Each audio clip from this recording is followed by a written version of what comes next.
Hi everyone, welcome to Andrea's Country Home Cookin' Thanksgiving Edition. I have everything all laid out. I thought it's Thanksgiving Eve. I'll bring you into my kitchen, show you what I'm making. I am hosting tomorrow and I've been prepping all day. We're really excited. We're gonna have 18 people here tomorrow. And I know it's like, okay, it's Thanksgiving Eve, Andrea, you expect me to go buy everything tomorrow and make this? No. I'm doing this to show you what I'm doing, and then maybe some of you late timers that are having Thanksgiving possibly Saturday or Sunday will have this, but if not, this could be for Christmas, this could be for any holiday. But since it's Thanksgiving Eve, we're going to call it Thanksgiving Eve edition, and we are going to start with baked corn. I actually had a request for this too. So this recipe is super simple. I grew up again on this recipe, so it's really good. Trust me on this. So we're going to start with 2 cans of cream corn, and these are 14.75 ounces. You're going to get a big bowl. You're just going to scrape it all out here, get what you can. Dump these both in the bowl. And this is the cream corn. And then you're going to get 2 cans of just kernel corn. And make sure that you drain it really good. Drain all the juice and stuff out. Now, if you do corn over the summer and freeze it like I do, you can use that. And usually I do, but because of doing this video, I'm using this because I know a lot of people don't freeze corn. So this is just 2 cans of whole corn that I go in here. Now I am doing a double batch. So if you're only going to do enough for say like 5-6 people, just do 1 can of cream, 1 can of kernel. That's all you're going to need. Okay, so we got our corn in here. So next we are going to get our sour cream. So I have 2 cups of sour cream in here that we're going to dump in here. It's already smelling like delicious. I love corn. I could just eat it right out of the can actually. Okay, so there's our sour cream. Next, I scrambled 2 eggs, and you're just going to like whip it up real good. Well beaten. Dump that in there too. Make sure you have a big enough bowl, because you're going to have to mix it pretty good. Okay. Next, we're going to do a cup of sugar. If you don't want it that sweet, you could definitely cut it back. This is it's like a corn muffin, like, I don't know what I'm trying to say. It's a corn muffin sweet casserole, I guess is what I'm trying to say. So it is going to be sweeter, but it's really good. Trust me on this. It kind of makes like a cake. It's not like the corn pudding. It's really good. When I was a little girl, I used to wake up and I'd watch the Macy's Thanksgiving Day Parade, and I absolutely just loved smelling this corn because my mom would put it in the oven and she would bake it, and the smell of this just brings me back to my childhood. So I love making this corn for Thanksgiving. So we're going to add a stick of melted butter in with this. It's looking really good. Okay, we're going to start mixing this up good. Now, you're going to preheat your oven for this for 350 before you start mixing it up. Now, I'm going to be baking this in the morning, and with it being cold, I'm probably going to bake it a little bit over an hour, especially a double batch. So now the best part is corn muffin mix. Now Betty Crocker has some that you can use too. Any corn mix is fine. You want to use 4.5 ounces. Good grief. 14 would be a little bit too much cake. So I am making a double batch, and it calls for 6.5. Of course this is going to fight me. Heavens, Betsy. So this is 8.5. So what I'm going to do is I'm going to do a whole pack of this pack. Oh, for heaven's sakes. Oh, there we go.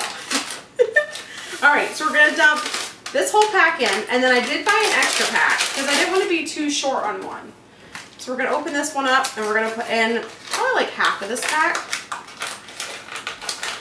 And once again, oh, these little buggers.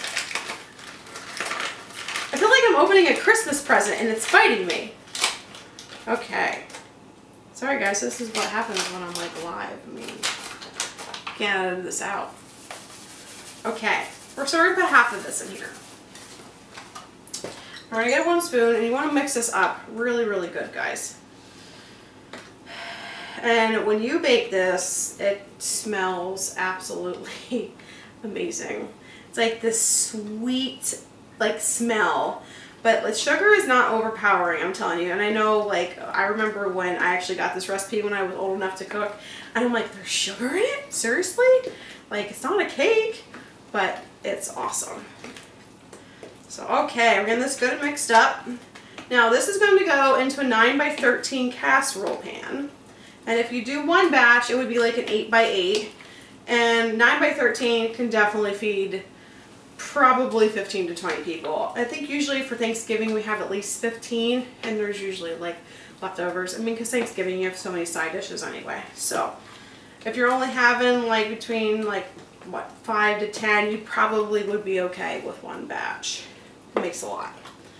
Alright, so we are all good and mixed up. So I'm going to bring my casserole dish over here. 9x13. You don't have to grease it. And we're going to dump it all in the casserole. And you guys know how I feel about leftovers in the bowl. We're going to scrape every little bit out of here that we can. Okay. There we go. Oh, it smells so good. So tomorrow morning I got some nice fancy bread to make some toast and hot chocolate. And I'll put this in the oven and cook, and I can hardly wait. It won't be Thanksgiving without this corn baking, guys. This corn is the best.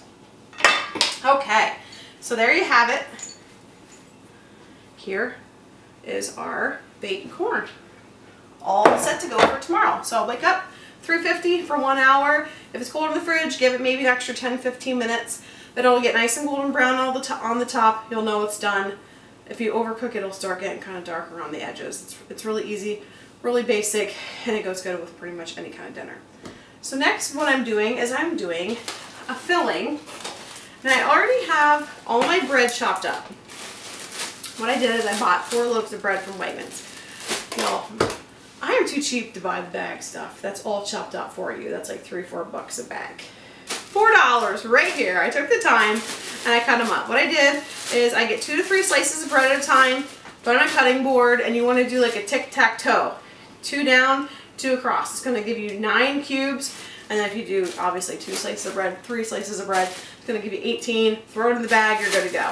It took me maybe like 10-15 minutes to chop these up. So I have 4 bags of bread, and when you're making filling, it does cook down. So it's going to seem like a lot, but the more you cook it and you stir it, it's going to cook down and cook down. So this might seem like a lot. This is going to go really fast. So today I also chopped up, this is a stalk and a half of celery. I just chopped it up into fine cubes. And I also did 1 medium onion. If you like onion, you could do a little bit more. I don't want the onion to be overpowering, so I didn't do a whole lot of onion. So what I'm going to do tomorrow morning when I do this, I'm going to get my butter. And I'm going to melt at least 2 sticks to start with. I'm going to put it in with my celery. I'm going to put the onion on top. I'm not putting the onion with my celery right now because I don't want my celery to smell like onion and get super, super strong overnight. So put 2 sticks of butter in here. You're going to melt it. You're going to cook your celery. You're going to cook your onion in your microwave until it just gets nice and soft. Once it's nice and soft, then you can dump it into your bread, which I have a nice big foil pan over here that's going to go in. Once you do that, you're going to add salt and pepper to your liking. Just kind of like taste it. And then instead of using 2 pounds of butter, because Lord knows for Thanksgiving we need to save the calories, even though I think calories don't count on Thanksgiving. But if you're concerned about the calories or the fat, you can use chicken broth instead. It'll moisten up your bread. Again, you just got to use your judgment. You just got to keep stirring, taste it until it's like perfect. There's really like not a recipe for this. I kind of just like throw in this and that. But it's easy. If it's not like moist enough, add more butter or add more chicken broth. And like I said, just salt and pepper, and there's your homemade filling. Now we're going to move down here to the ham. Now, my sister-in-law is doing the turkey for me. God bless her soul. Shout out to Lauren Perry. And I am doing the ham. So what I'm doing is I'm putting it in my crock pot, as you can see. And I have a secret glaze that I do. It's not going to be a secret anymore, but it's my famous glaze that I do for ham loaves. I do for ham. Actually, my son literally cannot eat ham now without this sauce. So what this sauce is it is brown sugar. I have about a cup in here, and 3 tablespoons of mustard, and I'd say maybe like, I don't know, half a cup, 3/4 cup of water, just until it just starts getting liquidy. And then you mix up the mixture really good with a fork till all the brown sugar is dissolved. Then what I'm going to do is I'm going to just baste my ham, and I will do this tomorrow while it's cooking. I poked a bunch of holes in my ham with a fork, so then that way all this goodness will get through the ham. And I'm just going to slow cook this bad boy tomorrow morning, and between the corn and the ham and the filling, it's going to smell amazing in here. So that's what you're going to do with this glaze. And you just keep basting it until your ham's done. And you don't have to baste it like every half an hour, maybe like every hour. And if you want to serve this, usually what I do is I put this in the microwave for a minute, get it warm, and you can serve it also with the ham when it's all cooked and ready to go.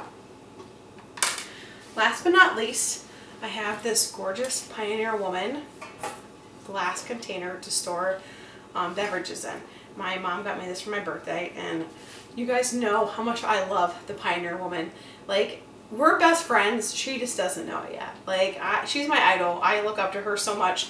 And my mom found this, and as much as I host, I was stoked. So this is my first time using this, actually. So I was like, you know what, it's Thanksgiving. Like, what can I make? Like, besides sweet tea, what can I do? So I thought, you know what, I'm going to buy some apple cider.